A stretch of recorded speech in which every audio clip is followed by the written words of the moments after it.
Ya, pemirsa, pentingnya pendataan keluarga terutama tadi yang sempat dijelaskan lebih lanjut juga ini akan berdampak terkait program yang saat ini juga cukup banyak menjadi fokus perhatian adalah stunting. Dan di luar itu juga beberapa program lainnya juga berdampak terhadap hasil dari data pendataan keluarga sendiri. Dan Anda masih ditemani saya Irfan Budiawan, kita masih berbincang mengenai sosialisasi penguatan PK dan kelompok sasaran Bangga Kencana bersama Mitra Kerja BKKBN tahun 2021. Saya ke anggota Komisi 9 DPR RI, Ibu Dr. Anda Weni Haryanto SH. Bu Weni, pendataan keluarga di Jawa Barat sendiri seperti apa sebetulnya melihat sasaran pendataan keluarga di Provinsi Jawa Barat, Bu Weni? Ya, kalau harapan DPR RI dengan pendataan keluarga, BKKBN itu dapat menghadirkan satu data keluarga yang terdiri atas 3 poin. Poin yang pertama, penyediaan data keluarga, yang parameter utamanya dalam menyediakan data keluarganya itu by name and by address, untuk dapat dipergunakan dalam penetapan sasaran, intervensi, dan optimalisasi operasional program Bangga Kencana di lapangan. Kemudian yang kedua, berdasarkan evidence-based policy untuk kepentingan penetapan kebijakan, perencanaan, pengendalian, dan pemantauan oleh pengelola dan pelaksanaan program di semua tingkatan. Kemudian pemanfaatan secara luas, di mana pemanfaatan data keluarga tersebut bisa untuk program pembangunan terkait lainnya, gitu Mas Irfan. Oke, baik. Seperti itu yang juga diharapkan oleh DPR RI, terutama juga dari Komisi 9 selaku mitra kerja dari BKKBN. Saya ke Pak Herman Melani SHMH selaku perwakilan BKKBN Jawa, maksud kami Koordinator Admin perwakilan BKKBN Jawa Barat. Pak Herman, ini terkait indikator apa saja terutama yang dilakukan dalam pendataan keluarga di tahun 2021 ini? Di pendataan keluarga tahun 2021 ini karena ingin menghasilkan data yang berbasis keluarga, maka indikator-indikatornya tentu ini menjadi penyempurnaan dari indikator tahun 2015. Tentunya pada pendataan keluarga ini ada indikator kependudukan, nanti keluarga akan ditanya nama, NIK ya, terus kemudian tanggal dan bulan lahir, terus kemudian pekerjaan, apakah punya akte lahir atau tidak, dan seterusnya. Ini terkait data kependudukan. Kemudian nanti ada indikator keluarga berencana. Jadi keluarga akan ditanya apakah ber-KB atau tidak. Ya.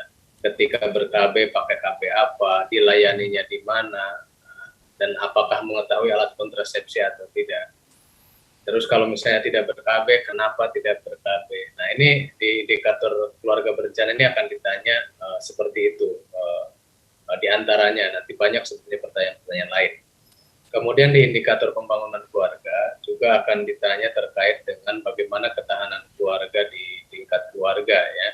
Jadi pertanyaannya apakah ada KDRT atau tidak, terus apakah punya tabungan 6 bulan terakhir, apakah punya atau tidak, terus apakah pengasuhan anak dilakukan bersama suami istri atau hanya suaminya atau istrinya saja, itu nanti ada banyak pertanyaan. Termasuk juga terkait apakah mengetahui program BKKBN ini dari mana, apakah dari televisi, majalah, dan seterusnya. Nah, ini banyak sekali pertanyaan-pertanyaan di pembangunan keluarga karena memang BKKBN mengedepankan terkait pembangunan keluarga. Nah, ada tambahan suplemen ataupun tambahan indikator ya untuk pendataan keluarga ini, yaitu indikator stunting.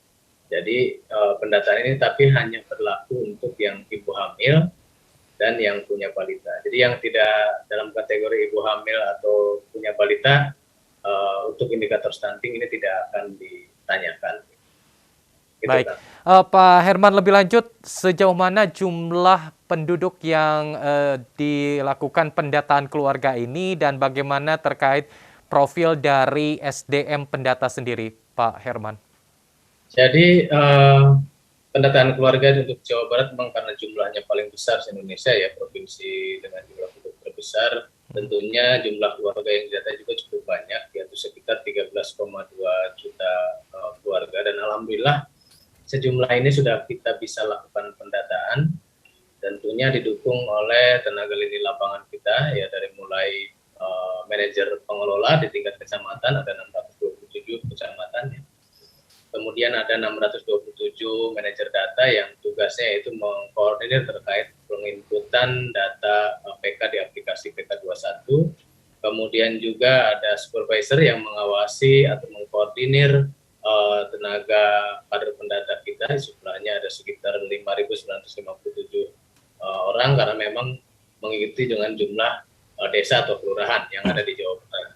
Dan tentunya yang paling utama sebagai ujung tombak dari pelaksanaan pendataan keluarga yaitu adalah kader pendata yang jumlahnya hampir 113.000 lebih di Jawa Barat. Ini tentu butuh strategi kekuatan untuk mengkoordinir dari 113.000 kader pendata ini. Oke, baik. Ini kerja keras sebagai provinsi terbanyak penduduknya ya Pak Herman ya? Betul, ya. Baik, baik. Baik, Pak Herman, lebih lanjut tentunya kalau pendataan ini tidak akan jauh dengan teknik ataupun teknis pendataannya. Seperti apa teknis secara di lapangan untuk pendataan keluarga di tahun ini, Pak Herman? Jadi pendataan keluarga 2021 itu sebenarnya sudah dipersiapkan lama ya, karena tadinya rencananya di 2020, jadi persiapan memang sudah dari 2019. Namun karena bergeser ke 2021, tentunya kita mempersiapkan kembali di 2020, dari mulai pelatihan kader sampai dengan pelaksanaan. Dan kita menggunakan dua metode dalam pelaksanaan pendataan keluarga. Ya. Yang pertama tentu metode formulir yang dilakukan secara manual, jadi kader datang ke keluarga membawa formulir, terus kemudian ditanya isi yang ada dalam formulir, terus nanti dituliskan di situ. Setelah beres, baru kemudian diinput dalam aplikasi PK21. Nah, yang kedua metodenya yaitu metode smartphone. Jadi smartphone ini agak lebih canggih ya. Jadi kader pendata mendata keluarga itu langsung membawa handphone. Langsung di situ di handphone itu ada aplikasinya, langsung diinput di situ pertanyaan-pertanyaan atau jawaban-jawaban yang disampaikan oleh keluarga, terus kemudian datanya langsung dikirim dan masuk ke server BKKBN atau dalam hal ini server PK21. Nah ini kita lakukan karena kita memahami bahwa di Jawa Barat ini kan tidak semuanya sinyalnya bagus. Jadi sebetulnya kita berharap PK21-nya lebih praktis menggunakan smartphone ya. Namun karena di beberapa wilayah di Jawa Barat ini sinyalnya ada yang tidak ada, maka kita mengarahkan kalau yang sinyalnya jelek ya kita mengarahkan ke menggunakan formulir. Baik, kolaborasi dengan dua metode ini, konvensional dan juga secara modern ya, menggunakan formulir dan juga penggunaan smartphone. Lebih lanjut, pemirsa kita akan juga mengetahui bagaimana terutama peran dari Komisi 9 DPR RI dalam pelaksanaan pendataan keluarga tahun 2021 ini. Namun kita akan jeda, tetaplah bersama kami dalam dialog di iNews Jabar dan kita akan simak kembali sebuah tayangan untuk Anda.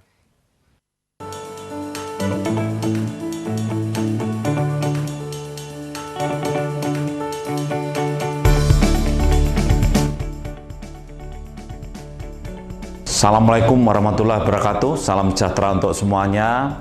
Saya Dr. Hasto selaku Kepala BKKBN Republik Indonesia. Saya mengucapkan selamat kepada perwakilan BKKBN untuk Jawa Barat yang telah mencapai predikat zona integritas wilayah bebas korupsi di tahun 2020. Dan saya mengapresiasi serta saya mendukung penuh upaya perubahan dan juga inovasi yang dilakukan oleh Jawa Barat dalam rangka pembangunan zona integritas menuju wilayah yang bersih, bebas korupsi, dan jangan lupa melayani. Ini penting. Terus semangat dan ingat Jabar juara lahir batin.